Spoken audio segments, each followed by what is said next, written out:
नमस्कार मित्रांनो, घरोघरी मातीच्या चुली मालिकेच्या पुढील भागात आता माया एका व्यक्तीसोबत बाईकवरून उतरते.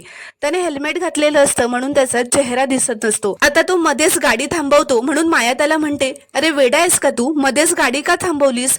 तर तो माणूस त्याचं हेल्मेट काढतो तेव्हा तो दुसरा तिसरा कोणी नसून ऋषिकेश असतो. तो म्हणतो, आता तुझी सुटका नाही माया. ऋषिकेशला बघून माया खूपच घाबरते आणि तिथून पळू लागते. ऋषिकेश तिला पकडायला तिच्या मागे धावतो. आता माया जाऊन एका ठिकाणी पडते तर तिला उठवायला एक व्यक्ती हात पुढे करते.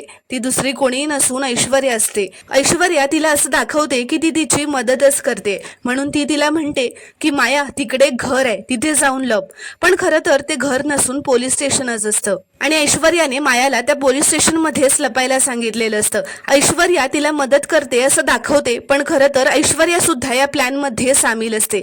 आता माया त्या घरात त्या टेबलाखाली जाऊन लपते जिथे जानकी येते आणि तिला पकडते.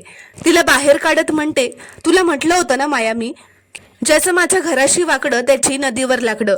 तर आता ऐश्वर्या, ऋषिकेश, जानकी सगळ्यांनीच मायाला घेरलेलं असतं आणि तिचा पर्दाफाश केलेला असतो आणि तिला पोलीस स्टेशन मध्येच रंगेहात पकडल्यामुळे आता हे सगळे मिळून तिला पोलिसांच्या ताब्यात देणार असतात आणि लवकरच मायाला अटक सुद्धा होणार असते. तर प्रेक्षकांनो, तुम्हाला जर का हा शॉर्ट रिव्ह्यू आवडला असेल तर व्हिडिओ लाईक करा आणि चॅनलला प्लीज सबस्क्राईब करा.